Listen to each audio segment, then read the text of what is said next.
अस्सलाम वालेकुम गाइस। उम्मीद करता हूँ आप लोग दुनिया में जहाँ भी मौजूद हैं खैरियत से हैं, खुश हैं और आपकी ज़िंदगी बेहतर गुजर रही है।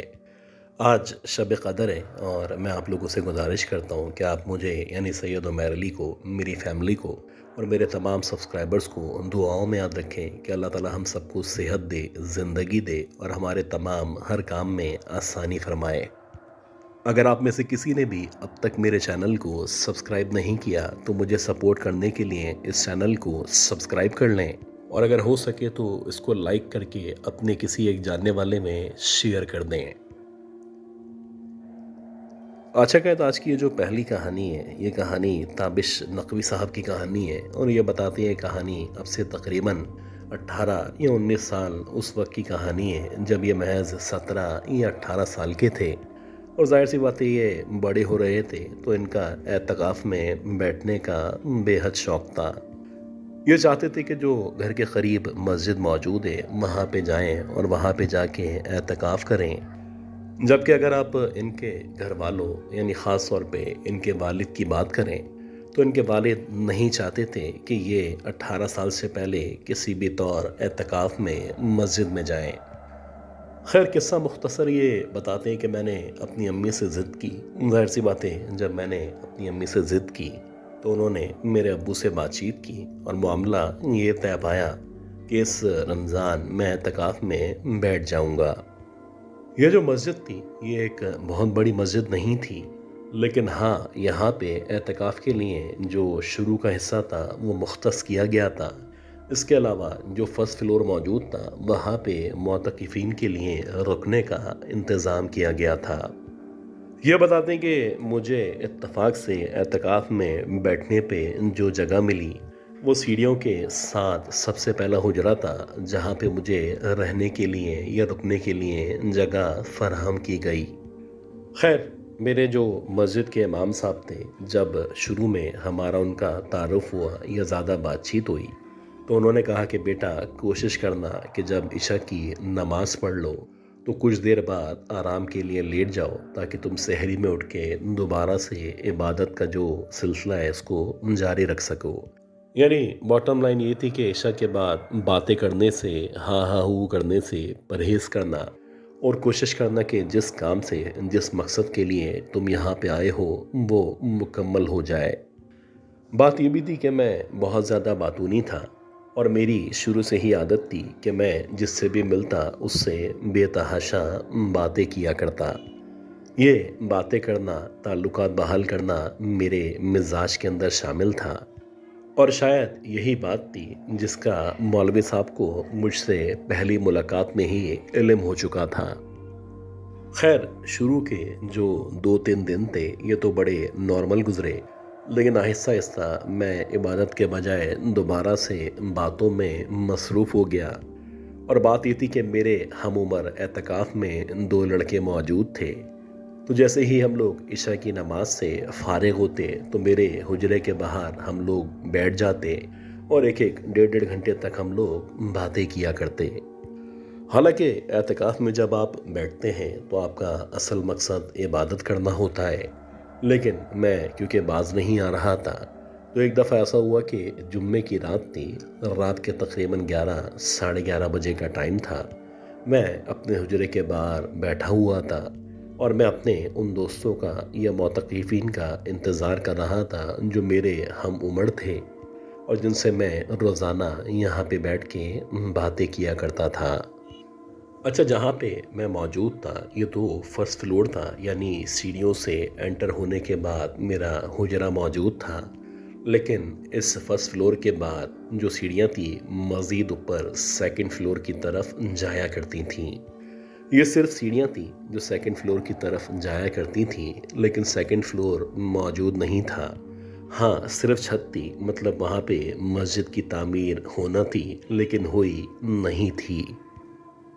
खैर मैं वहीं पे बैठा हुआ था कि देखते ही देखते ऐसा लगा ये जो ऊपर से सीढ़ियाँ नीचे की तरफ आती हैं वहाँ से कोई बहुत तेज़ी के साथ नीचे भागता हुआ उतर रहा है और उसके भागने की वजह से ये जो धम धम की आवाज़ें मेरे कानों में वाज़े सुनाई दे रही थी। खैर मैं मुसलसल फोकस करके सीढ़ियों की तरफ देख रहा था और मैं मुंतज़िर था कि जो भी ऊपर मौजूद है वो एकदम से शायद नीचे आएगा और यहाँ से गुज़र के या तो हमारी तरफ या फिर नीचे बढ़ता चला जाएगा।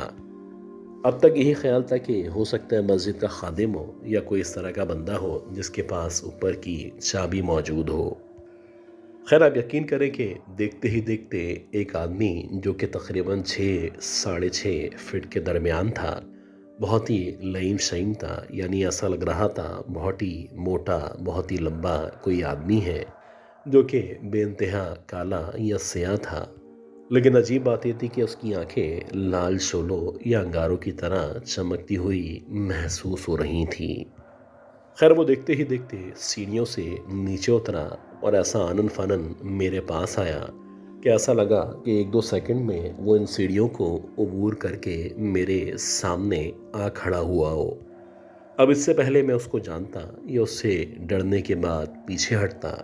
उसने एकदम से एक जोर से तमाचा मेरे मुंह के ऊपर मारा। आप तमाचा क्या कहें, ऐसा लग रहा था जैसे आग का कोई तवा कोई गर्म सी चीज़ मेरे मुंह पे मार के हटा दी गई हो। इतना शदीद ज़ोर से मुझे ये तमाशा लगा कि कुछ देर तक मेरा सर चकराता रहा और ऐसा लग रहा था जैसे मेरे कान बंद हो चुके हैं। खैर वो जो भी मखलूक थी उसने एक अजीब सी मोटी सी भारी सी आवाज़ में मुझे मेरे नाम के साथ मुखातिब किया और कहा कि तू जिस काम से यहाँ पे आया है वो काम कर, वरना यहाँ से तुझे बाहर निकाल दूंगा। ये कहने के बाद उसने कहा कि आज के बाद यहाँ पे बैठ के बातें हरगिज़ मत करना। ये कहते ही वो एकदम से नीचे की तरफ बढ़ा और देखते ही देखते ऐसे गायब हो गया जैसे यहाँ पे कोई मौजूद ही नहीं था। 15 या 20 मिनट तक मैं उसी जगह बैठा रहा। मैं इस सिचुएशन को समझना चाह रहा था, लेकिन ऐसा लग रहा था मैं बेबस हूँ, मैं लाचार हूँ और मैं कुछ नहीं कर सकता। खैर कुछ देर बाद जब मेरे औसान बहाल हुए तो मैं सीधा एक बुज़ुर्ग के पास आ गया जो कि एतकाफ़ के अंदर मौजूद थे। खैर मेरी जब उनसे बातचीत हुई और मैंने इस तरह से उस काले हबशी नुमा इंसान के बारे में इनको बताया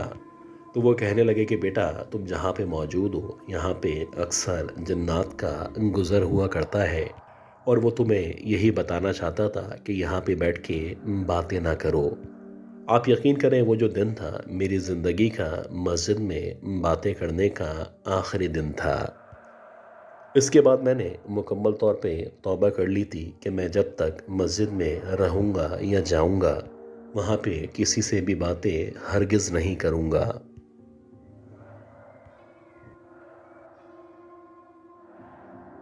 अच्छा गाइस, उम्मीद करता हूँ ये जो पहली स्टोरी थी, ये स्टोरी आपको ज़रूर पसंद आई होगी। अब हम चलते हैं आज की दूसरी बहुत ही खौफनाक कहानी की तरफ और मैं उम्मीद करता हूँ कि आपने अब तक इस वीडियो को लाइक ज़रूर कर दिया होगा। ये जो स्टोरी है ये स्टोरी हमें आसिफ मियाँ साहब ने शेयर की है और मैं चाहता हूँ ये स्टोरी मैं उनकी ही ज़बानी आपके सामने प्रेजेंट कर सकूँ। मेरा नाम आसिफ मियाँ है और ये जो कहानी मैं आपके साथ शेयर करने वाला हूँ ये वाक़यात अब से तकरीबन 12 या 13 साल पहले हमारी फैमिली के साथ पेश आना शुरू हुए थे। वैसे तो हम लोगों का जो ताल्लुक़ है वो लाहौर से है, लेकिन अब से तकरीबन 13-14 साल पहले हम लोगों ने लाहौर को छोड़ के कराची में एक मशहूर जगह है जिसे कायदाबाद कहा जाता है, वहाँ पे रिहाइश इख्तियार कर ली थी। शुरू में जब हम लोग कराची आए थे तो हमने कायदाबाद के अंदर एक किराए का घर लिया था, लेकिन हमारे प्लान के अंदर शामिल था कि जो भी थोड़े बहुत पैसे हमारे पास मौजूद हैं उन पैसों का बेहतरीन इस्तेमाल ये है कि हम एक छोटी ही सही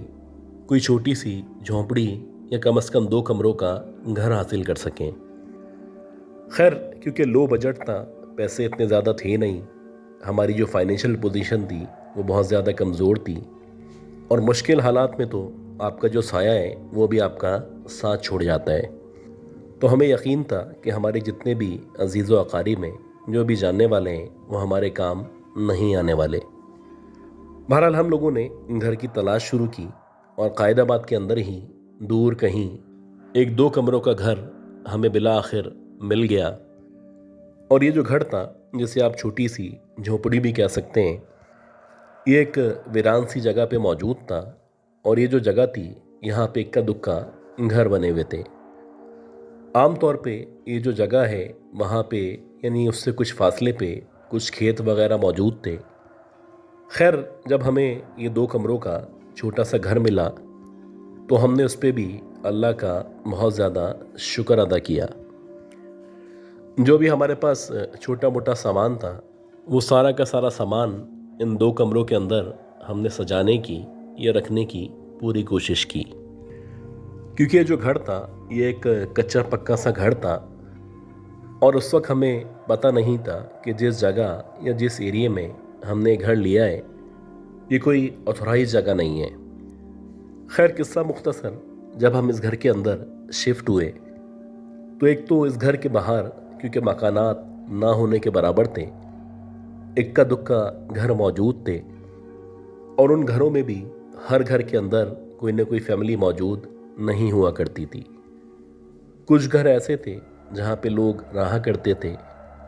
जबकि ज़्यादातर जो घर थे वो मुकम्मल तौर पे खाली थे। अब ये जो घर था, इस घर के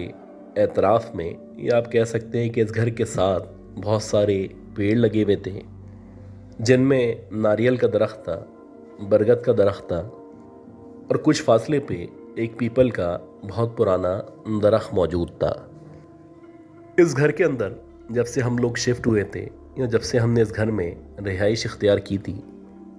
तो हमें एहसास होता था जैसे इस घर के अंदर बहुत ज़्यादा ठंडक मौजूद है। शुरू शुरू में हम अपने आप को समझाते, क्योंकि ये जो एरिया था, इसके करीब व जवार में या कुछ फासले पे कुछ खेत भी मौजूद थे, और क्योंकि ये एक खुला डुला एरिया था, तो शायद इसी वजह से यहाँ पे ठंडक का एहसास कुछ ज़्यादा ही हुआ करता है। इसके साथ साथ जो बात मेरी बहनों ने ख़ास तौर पे नोट करना शुरू की थी, वो कहती थी कि इस घर में डस्ट बहुत ज़्यादा आया करती है। अक्सर जब भी वो झाड़ू देती तो ऐसा लगता कि किसी कब्रिस्तान में या किसी रेगिस्तान में झाड़ू दी जा रही है। झाड़ू देने के बाद इस कदर मिट्टी जमा हो जाती कि हमें भी कभी कभी यकीन नहीं आता कि महज इस 2 कमरे के छोटे से घर में भला इस कदर मिट्टी कहाँ से आ सकती है। अजीब बात यह थी कि जो मिट्टी उस घर के अंदर से निकला करती थी, उसको देख के कोई भी बआसानी कह सकता था कि जो मिट्टी है बज़ाहिर देखने से समंदरी मिट्टी लगा करती है। अगर कभी भी आपके घर में गर्द आती है या बाहर से मिट्टी उड़ के अंदर आती है, तो उसका एक अलग ही टेक्सचर हुआ करता है। खैर, ये दूसरी बात थी जो हम लोग महसूस कर रहे थे। एक तीसरी बात इस तरह से थी कि अक्सर जब मेरी बहन डस्टिंग कर रही होती या खिड़कियों पे या दरवाज़ों पे कपड़ा मार रही होती, तो उसको खिड़की के ऊपर बाकायदा ऐसा लगता कि जैसे किसी ने अपने पूरे हाथ से खिड़की के ऊपर मिट्टी पे निशानात डाले हुए। निशानात डालने का मसला नहीं था, अजीब बात ये थी कि ये जो हाथ के निशानात थे वो इस कदर बड़े बड़े हुआ करते थे कि बज़ाहिर ऐसा लगता था कि जिसने इस खिड़की पे हाथ रखा है, उस हाथ का जो साइज़ है वो तकरीबन 1 फीट के बराबर है। और ये जो बात थी, ये मेरी बहन मुसलसल मुझे बावर करा रही थी और अक्सर वो मुझे दिखाया करती थी कि देखें खिड़की के ऊपर किस तरह के निशानात मौजूद हैं। अब ये जितनी भी बातें थीं जो हम सब ने महसूस करना शुरू की थीं, इन तमाम बातों को नज़रअंदाज करने के अलावा हमारे पास कोई भी चारा नहीं था, क्योंकि ना ही हमारे पास पैसे थे, ना ही हम लोग किसी किराए के घर में रहना अफोर्ड कर सकते थे, और ना ही इस ख़रीदी हुई जगह को हम छोड़ के कहीं पे जा सकते थे। खैर इसी तरह 3, 4, 5 दिन मज़ीद गुजरे और तकरीबन एक हफ्ते या 10 दिन के बाद कुछ इस तरह के वाक़यात होना शुरू हुए कि जिनके होने के बाद से हम सारे के सारे घर वाले ऐसा लग रहा था बहुत ज़्यादा खौफ का शिकार हो चुके हैं। इन तमाम वाक़यात में जो सबसे पहला वाक़या था वो इस तरह से हुआ कि रात के तकरीबन 3, 3:30 बजे का टाइम था और इत्तफाक से मेरी आंख खुली हुई थी। जबकि जो मेरे घर वाले थे वो सारे के सारे सोए हुए थे। मैं मुसलसल करवटें बदल रहा था और सोने की कोशिश कर रहा था। इसी दौरानिए में मुझे ऐसा लगा कि एकदम से जंजीरों की या फिर उससे मिलती जुलती आवाज़ आना शुरू हुई है। और इस आवाज़ पे जब मैं गौर करने लगा तो जैसे आम तौर पे जब आप जानवरों को जंजीर बांधा करते हैं और अगर उनकी जंजीर लटकने के बाद ज़मीन से टच होती है और उसके बाद जब वो चलना शुरू करते हैं तो उनके चलने पे ये जंजीर जब ज़मीन से टकराती है या रगड़ खाती है तो उसके बाद जो आवाज़ आया करती है हूबहू बिल्कुल वैसी ही आवाज़ मुझे आना शुरू हुई। ऐसा लग रहा था जैसे हमारे सहन में कोई ना कोई मौजूद है और जो भी मौजूद है उसको या तो जंजीरों में जकड़ा गया है या फिर वो ज़मीन से मस करके अपने आप को घसीटता हुआ चलता चला जा रहा है। अब कुछ देर तक मैं उस आवाज़ पे गौर करता रहा और मैं अपने आप को ये समझाने की कोशिश करता रहा कि हो सकता है कि जो आवाज़ है वो घर के बाहर से किसी तरफ से आना शुरू हुई हो सकता है किसी की बकरी, किसी की गाय या किसी का कोई भी पालतू जानवर जिसके गले में जंजीर डली हुई हो वो शायद चुपके से बाहर निकल आया है और उस जंजीर के ज़मीन से टकराने की वजह से ये आवाज़ आना शुरू हो चुकी है। कुछ देर तक अपने आप को जब मैं समझाता रहा तो इसी दौरानिए में ऐसा लगने लगा कि ये जो आवाज़ है वो ना सिर्फ सहन की तरफ से आ रही है बल्कि जो भी सहन में मौजूद था अब वो अपने आप को ज़मीन से रगड़ता हुआ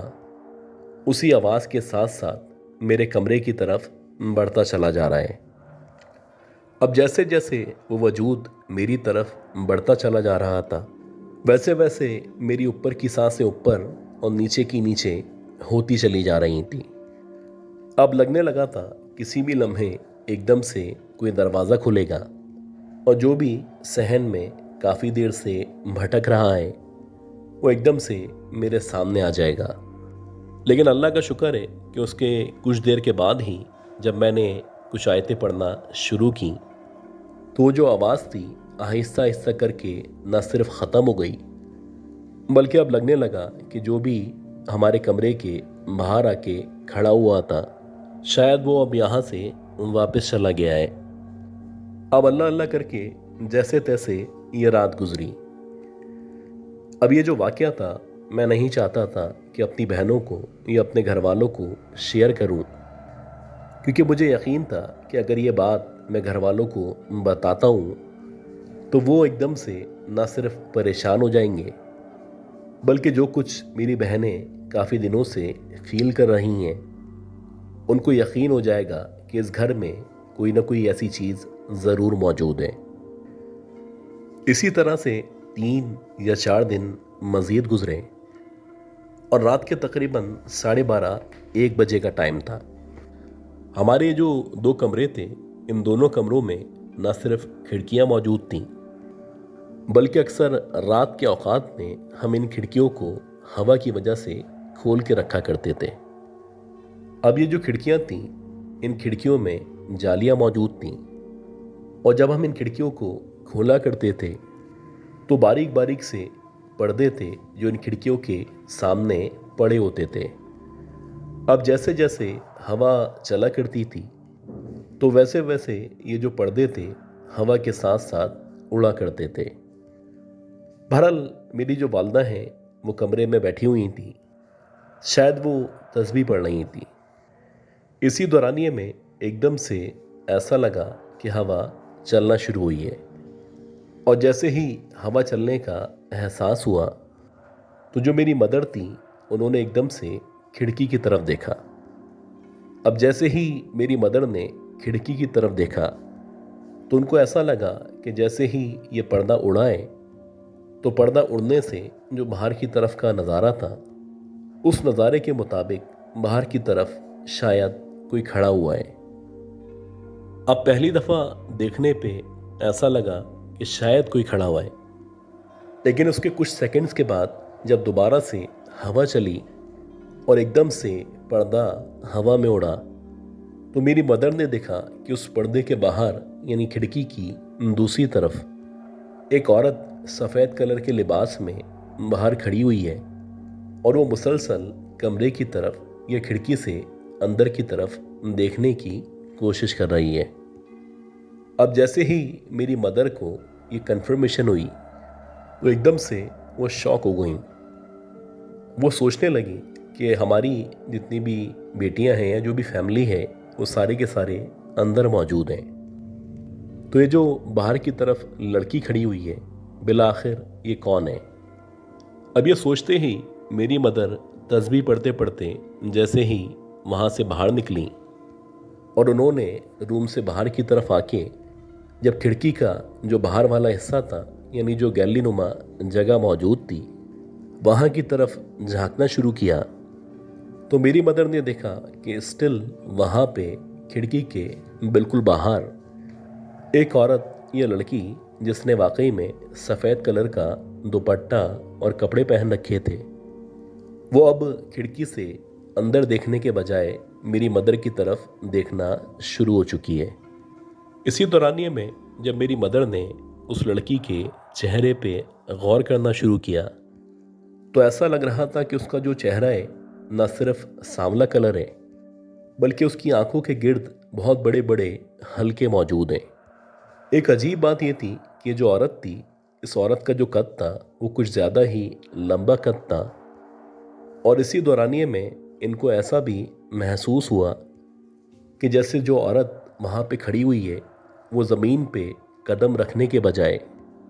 उसके जो पाँव हैं ऐसा लग रहा है जैसे हवा में थोड़े से ऊपर उठे हुए हैं,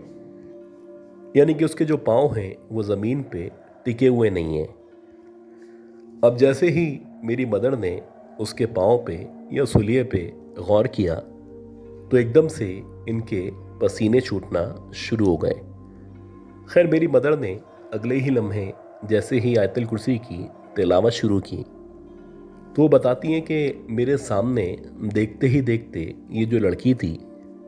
ऐसा लगा कि एकदम से काले से धुएं में,